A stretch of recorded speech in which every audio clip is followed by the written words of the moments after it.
که د خبرو جرأت ونه لرو نو ښې اړیکې نشو ټینګولی، له خپله حقه دفاع نشو کولی، خپل فکرونه نشو شریکولی، خپلې وړتیاوې نشو ښودلی، خپلو هیلو ته نشو رسیدلی او مهمې پریکړې هم نشو نیولی. دا ډول ناتوانیانې نه یوازې موږ له خپلو موخو وروسته پاتې کوي، بلکې د مقابلې او ماتې ورکولو خنډونه مو هم له منځه وړي. نن په همدغو لارو چارو خبرې کوو چې څنګه په خپل ځان کې د جرأت ځواک لوړ کړو. اول، شرم یوې خواته کړئ. خجالت یوازینی خنډ دی چې د خبرو پر مهال زموږ جرأت له منځه وړي. شرم له ویرې سره مل دی. که له قضاوت، ریشخند، تحقیر او له تیروتنو ویره یوې خواته کړو نو تر خپله مسیره به ژر او ښه ولاړ سو. دویم، په خپل ځان باور مو لوړ کړئ. که په هغو کارونو فکر کوئ چې ستاسو په خپل ځان باور کموي نو له شک پرته چې د هغو فکرونو له ډلې یو د نورو په وړاندې له خبرو کولو ډډه ده. که غواړئ د نورو په وړاندې د خبرو کولو ښه وړتیا ولرئ نو په خپل ځان مو د باور لوړولو هڅه وکړئ. دریم، کافي پوهه ترلاسه کړئ.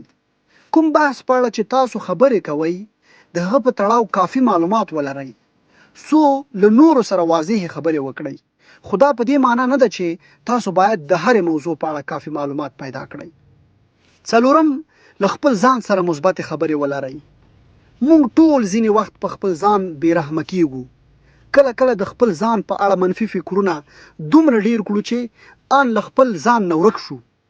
کله چې د نورو په وړاندې خبرې کوو او ځان ته ووایو چې زه نشم کولی، کومې خبرې چې زه کوم کیدای شي پر ما ټوکې وشي یا که څوک راڅخه پوښتنه وکړي ځواب به ورنشم کړی، په دغو خبرو خپله ځان لویې کندې ته غورځوو. همدا ویره مو له غونډې تښتوي. خو د دې خبرو پر ځای باید ځان ته ووایو د بحث موضوع په اړه کافي معلومات لرم، غواړم په ورین تندي پرې خبرې وکړم.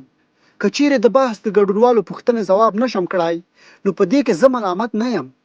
د هغې موضوع په اړه به معلومات نه لرم او دا د شرم خبره نه ده. پنځم، د لغتونو زیرمه مو پیاوړې کړئ.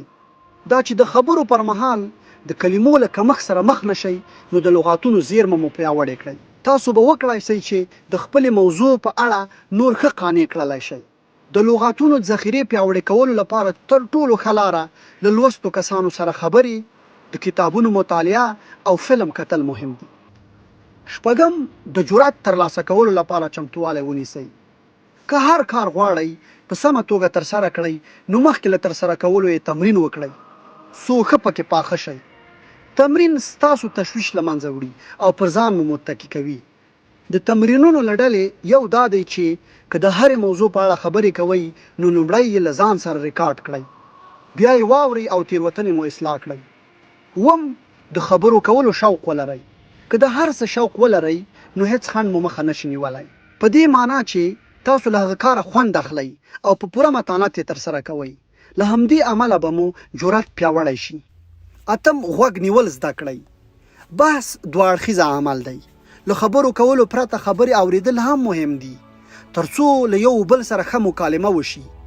غوږ نیول تاسو سره مرسته کوي چې تاسو په ښه ډول اړیکې ټینګې کړئ. نهم، خپل ځان وپېژنئ. ځان پیژندنه تاسو سره مرسته کوي چې له خپل ځانه مهم درک ولرئ څو خپل وړتیاو ته په کتو خپل قوي او کمزوري ټکي ښه په نښه کړای شئ. دغه راز ځان پیژندنه تاسو ته هغه فکر هم درکوي چې نور ستاسو په اړه لري. لسم، باډي لنګویج ته مو پام وکړئ.